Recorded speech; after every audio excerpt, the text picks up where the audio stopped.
my colleague overnight. They're happy to accept your offer. Oh, wow, exciting. I know you said you were going to do some survey, yeah? Yeah. Right. Make sure you're happy with everything before it proceeds any further, if that's okay. Cool. Okay, All right, we'll get cracking I'll then. speak to you soon. Thanks a lot. Bye. Thank you. I'm so excited. I have a house. We've secured a house. We need to now pay for it.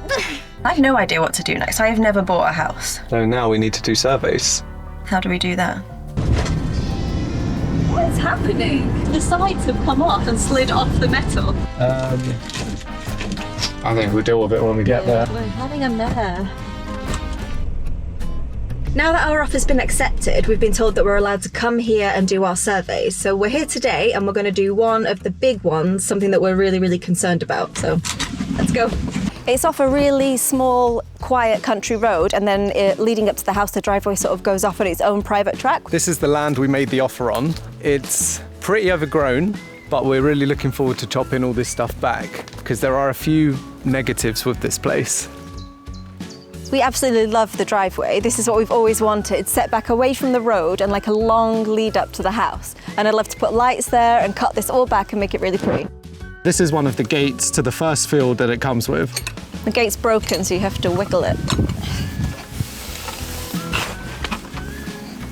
They used to use this place for horses. They had 2 pet horses. It's a little overgrown since then, but look at the amount of land. So that's field number 1, and this is field number 2. The land is perfect. It is absolutely what we want. The grass is so thick and lush. It would have a field day. I love a pun.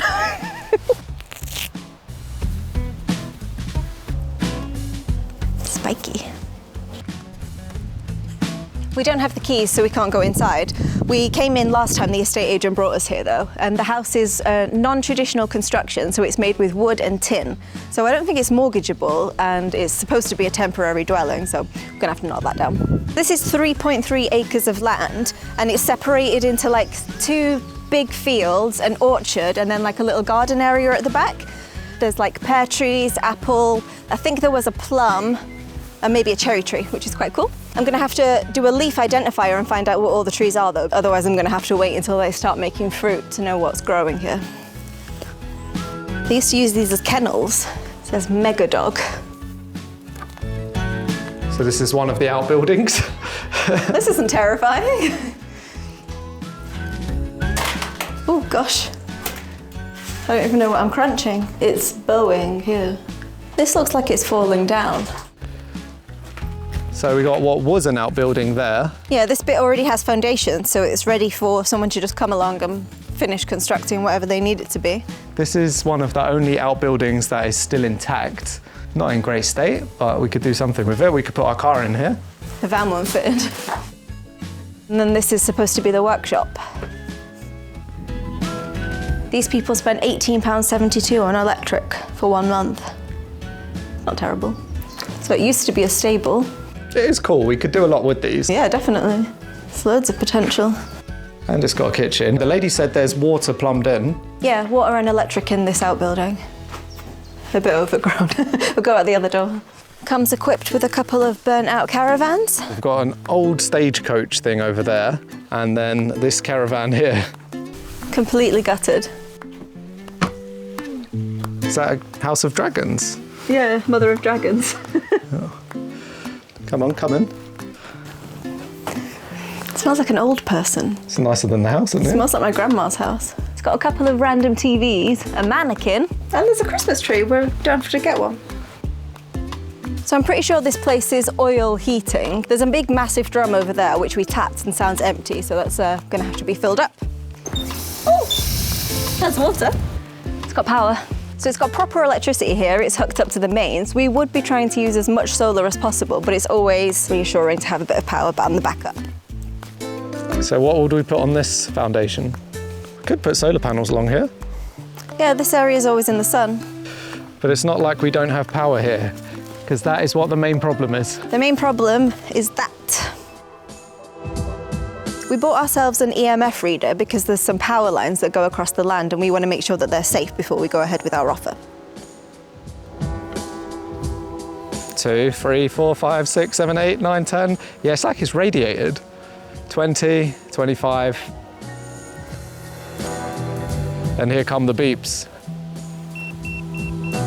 We're directly underneath and we seem to be getting some warnings. So if I'm in this building, I'm going to be getting hit with a lot of EMF radiation. All right, point it at the actual transformer box. It's here for some So reason. it doesn't like the wire. No, What number? 0.4. That's like putting our head next to our inverter. Don't know. Let's go to the middle. Oh, we got some strength here. Which number? 0.7. Oh, it's getting even higher over here. So we're parked directly under the power line now, and it is giving us quite a strong warning, which doesn't sound like something healthy for the next 10 years. So the problem is just around the power lines. But it's far enough away from the house that the house isn't a problem, it's the land. So this whole area is rough. Oh, what do we do? Do you want to live under power lines? No, I mean, I don't really understand it, but I'm told it's bad, so. It's a shame, it's such a lovely plot of land. I don't know if we can do it. We'll have to go back and have a think, but over the years that's going to build up. And if I spend like 6 hours a day in this building, God knows what that does to you. It worries me. I don't understand it enough to like make a decision on it, but it worries me. So really all we can afford is a house that isn't actually a house under power lines. Let's just stay in the van. Not great.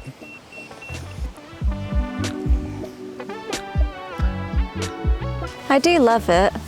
I love the land. I even like the house, even though it's not a proper house. The house would do for us. It's a lovely place. Yeah. But we've been in the van for 2 years now, and we would really, really love to have somewhere safe to sleep that is ours and we're not going to get kicked off of. So it ticks a lot of our boxes. But the downsides are the power lines and it's expensive. And it's 5 or 6 hours away from my parents, so they're never going to come and visit. There's only a few issues, but they're pretty big issues for us. Until we make a decision, we will remain in the van. Jodie wet the bed last night, so we're still trying to dry it out. I did not wet the bed last night. We have a small leak in our hot water bottle somewhere, and I woke up at like 2 o'clock in the morning with just everything wet. So we've just been frantically hair drying. This is still wet. Let's get to our park for night and then I'm gonna hair dryer it some more. For people who live in a van and spend a lot of time outdoors, we actually don't cook outside all that much. We're doing what caveman managed to figure out millions of years ago.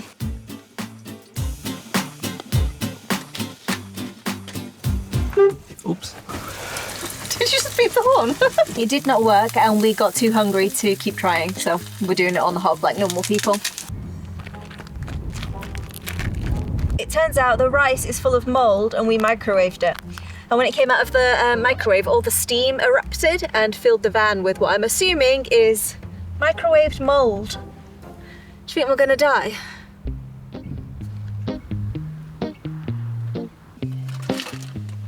Attempt number 2. Oh, you didn't break it up. That was the worst dinner I've ever cooked. I don't know if we even fancy eating this now. I think she hasn't heard. Probably not heard. Hello, Joe, you okay? Yeah, good. Have you managed to hear anything? No, I've had no email back. Oh. Don't worry, I shall chase again. They're not in a rush at all, are they? I know. Okay. We need to know, yeah. Thank you. Bye-bye now Bye. for that. At least we know. Good morning. Hello, Joe, you okay? Hi, yeah, not too bad. How are you? Still not heard nothing back. Really? Yeah, I know. Do you know, and it's so awkward because they're everyone. I'm going to email them today anyway, but I know they are in New Zealand. But yeah, leave it with me and I'll give them another chase up, okay? Okay, thanks a lot. All right. Okay, then. take See you care. soon. Thanks, Take care. bye. Bye-bye. Yeah, see, we're just waiting. It's been about 2 months since we put the offer in and we still haven't heard anything. We're parked like just down the road, just waiting, ready to move in. We know it will take a little bit of time because everything does with lawyers, but the story is unraveling. The sellers are in New Zealand, they've just got divorced, none of their paperwork is in order and it's all a huge mess. And there doesn't seem to be an end in sight. We do love it here, but there's only so long you can sit in one place. So we might entertain ourselves for a little bit and head to Europe whilst we wait indefinitely.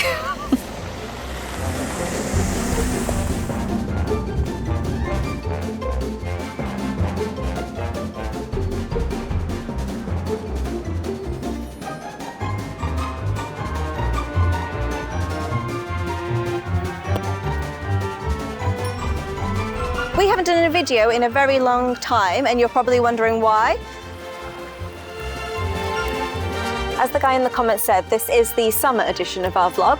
We don't post very regularly, but when we do, it is worth it, and we appreciate you joining whenever we do post. I don't know if anyone's trying to buy a property at the moment, but you will notice that everything takes about 4 times as long as it usually takes. We didn't really have anywhere else to go whilst we're waiting for the house to come through, and we were getting a little bit bored of hanging around in Wales, as lovely as it is. If we're going to be living there, we wanted to explore a little bit of the world around us first. So we've come back to the Netherlands, and then we're going to go through France.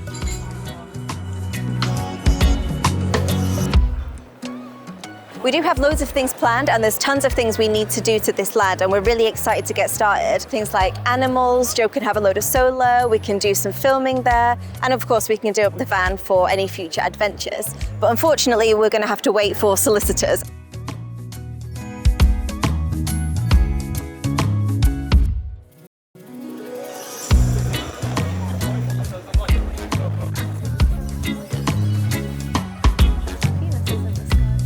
Joe was quite shocked to find out that it is £100 now for a night with a lady. Last time he was here, it was only 50, so it's gone up quite a bit. He's jogging around. Okay, we bought ourselves some €5 pick and mix because we got hungry, and everyone loves pick and mix. No, we're not doing it like this. What can I try? A strawberry. Okay, good. Remind me more. Okay, I've got €100 burning a hole in my wallet.